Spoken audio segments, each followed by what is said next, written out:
श्रोताओं, आज हम कनकधारा स्तोत्र का पाठ करेंगे, जिसकी श्रवण मात्र से या सुनने से आपके घर में धन, समृद्धि और शांति का आशीर्वाद देने स्वयं माँ लक्ष्मी आपके घर में पधारती हैं।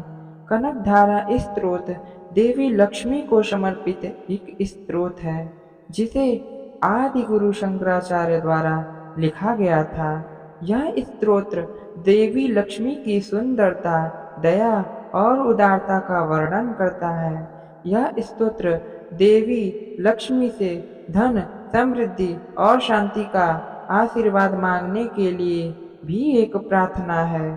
कनकधारा पढ़ने का सबसे अच्छा शुभ मुहूर्त के दौरान होता है, जैसे कि आप दीपावली, अक्षय तृतीया या धनतेरस में इसका श्रवण पाठ कर सकते हैं। हालांकि आप इसे किसी भी दिन या किसी भी समय पर पढ़ सकते हैं।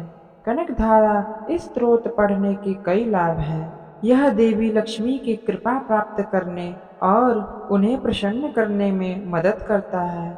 इस स्तोत्र का पाठ करने से धन और समृद्धि आकर्षित होती है और बुरी शक्तियों और नकारात्मक से बचने में भी मदद मिलती है। आदि शंकराचार्य द्वारा रचित कनकधारा स्तोत्र आज हम हिंदी में श्रवण पाठ करेंगे। जैसे भ्रमरी अध खिले कुसुमों से अलंकृत तमाल तरु का आश्रय लेती है, उसी प्रकार जो प्रकाश श्री हरि के रोमांच से सुशोभित श्री अंगों पर निरंतर पड़ता रहता है तथा जिसमें संपूर्ण ऐश्वर्य का निवास है, संपूर्ण मंगलों की अधिष्ठात्री देवी भगवती महालक्ष्मी की वह दृष्टि मेरे लिए मंगलदायी हो। जैसे भ्रमरी महान कमल दल पर मंडराती रहती है, उसी प्रकार जो श्रीहरि के मुखारविंद की ओर बराबर प्रेम पूर्वक जाती है और लज्जा के कारण लौट आती है, समुद्र कन्या लक्ष्मी की वह मनोहर मुग्ध दृष्टिमाला मुझे धन संपत्ति प्रदान करे। जो देवताओं के स्वामी इंद्र के पद का वैभव विलास देने में समर्थ हैं, मधुहंता नाम के दैत्य के शत्रु भगवान विष्णु को भी आप अधिक आनंद प्रदान करने वाली हैं। नील कमल जिसका सहोदर है अर्थात भाई है, उन लक्ष्मी जी के अर्ध खुले हुए नेत्रों की दृष्टि किंचित क्षण के लिए मुझ पर पड़े, जिसकी पुतली एवं भवे काम के वशीभूत हो। अर्ध विकसित एकटक आंखों से देखने वाले आनंद कंद सच्चिदानंद मुकुंद भगवान को अपने निकट पाकर किंचित तिरछी हो जाती है। ऐसे शेष पर शयन करने वाले भगवान नारायण की अर्धांगिनी श्री महालक्ष्मी जी के नेत्र हमें धन संपत्ति प्रदान करें।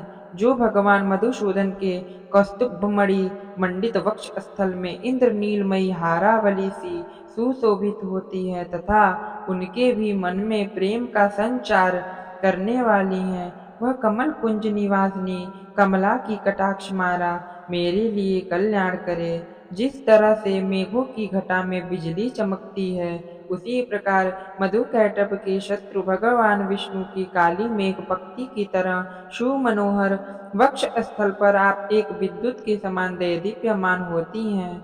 जिन्होंने अपने आविर्भाव से भृगुवंश को आनंदित किया है तथा जो समस्त लोकों की जननी है, वो भगवती लक्ष्मी मुझे कल्याण प्रदान करे। समुद्र कन्या कमला की वह मंद अलस मंथर और अर्धोन्मिलित दृष्टि जिसके प्रभाव से कामदेव ने मंगल में भगवान मधुसूदन के हृदय में प्रथम बार स्थान प्राप्त किया था, यहाँ मुझ पर पड़े। भगवान नारायण की प्रेयसी लक्ष्मी का नेत्र रूपी मेघ दया रूपी अनुकूल पवन से प्रेरित हो दुष्कर्म रूपी घाम को चीरकार के लिए दूर हटाकर विषाद रूपी धर्मजन्य ताप से पीड़ित मुझ दीन रूपी चातक पर धन रूपी जलधारा की वर्षा करे। विशिष्ट बुद्धि वाले मनुष्य जिनके प्रीति पात्र होकर उनकी दया दृष्टि के प्रभाव से सर्वपद को सहज ही प्राप्त कर लेते हैं। उन्हीं पद्मासना पद्मा की वह विकसित कमल गर्भ के समान कांतिमती दृष्टि मुझे मनोवांछित पुष्टि प्रदान करे।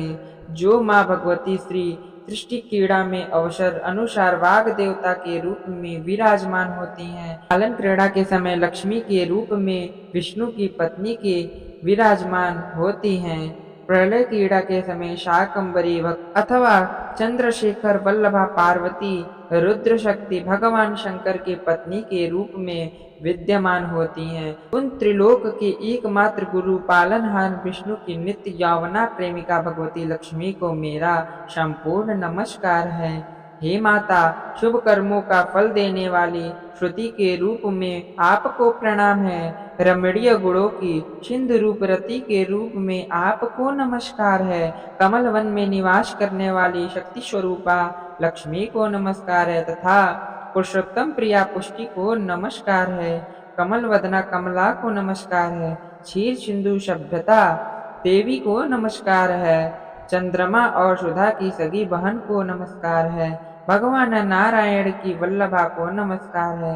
सोने के कमलासन पर बैठने वाली भूमंडल नायिका देवताओं पर दया करने वाली सांगयुध विष्णु की वल्लभा शक्ति को नमस्कार है। भगवान विष्णु के वक्ष स्थल में निवास करने वाली देवी कमल के आसन वाली दामोदर प्रिय लक्ष्मी आपको नमस्कार है। भगवान विष्णु की कांता कमल के जैसे नेत्रों वाली त्रैलोक को उत्पन्न करने वाली देवताओं द्वारा पूजित नंदात्मज की वल्लभा ऐसी लक्ष्मी को मेरा नमस्कार है। कमल सदृश नेत्रों वाली माननीय माँ, आपके चरणों में किए गए प्रणाम। संपत्ति प्रदान करने वाले, संपूर्ण इंद्रियों को आनंद देने वाले, साम्राज्य देने में समर्थ और सारे पापों को हर लेने के लिए सर्वथा उद्यत है। वे सदा मुझे ही अवलंबन दे, मुझे ही आपकी चरण वंदना का शुभ अवसर प्राप्त होता रहे। जिनकी कृपा कटाक्ष के लिए की गई उपासना संपूर्ण मनोरथों और संपत्तियों का विस्तार करती है। श्री हरि की हृदयेश्वरी उन्हीं आप लक्ष्मी देवी का मैं मन, वाणी और शरीर से भजन करता हूँ। हे भगवती नारायण की पत्नी, आप कमल में निवास करने वाली हैं। आपके हाथों में नील कमल शोभायमान है। आप श्वेत वस्त्र, गंध और माला आदि से सुशोभित हैं। आपकी झांकी बड़ी मनोहर है, अद्वितीय है। हे त्रिभुवन के ऐश्वर्य प्रदान करने वाली, मुझ पर भी प्रसन्न हो जाइए। जो द्वारा स्वर्ण कलश के मुख से गिराए गए आकाश गंगा के स्वच्छ और मनोहर जल से जिन भगवान के श्री अंगों का अभिषेक होता है, उसे समस्त लोकों के अधीश्वर भगवान विष्णु की गृहिणी, समुद्र तनया, क्षीर सागर पुत्री, जगत जननी भगवती लक्ष्मी को मैं प्रणाम करता हूँ। कमल नयन केशों की कमनीय कामनी कमले, मैं अकिंचन दीनहीन मनुष्यों में अग्रगण्य हूँ। अतएव तुम्हारी कृपा का स्वभाव सिद्ध पात्र हूँ। उमड़ती हुई करुणा की बाढ़ की तरल तरंगों के समान कटाक्षों द्वारा मेरी ओर देखो।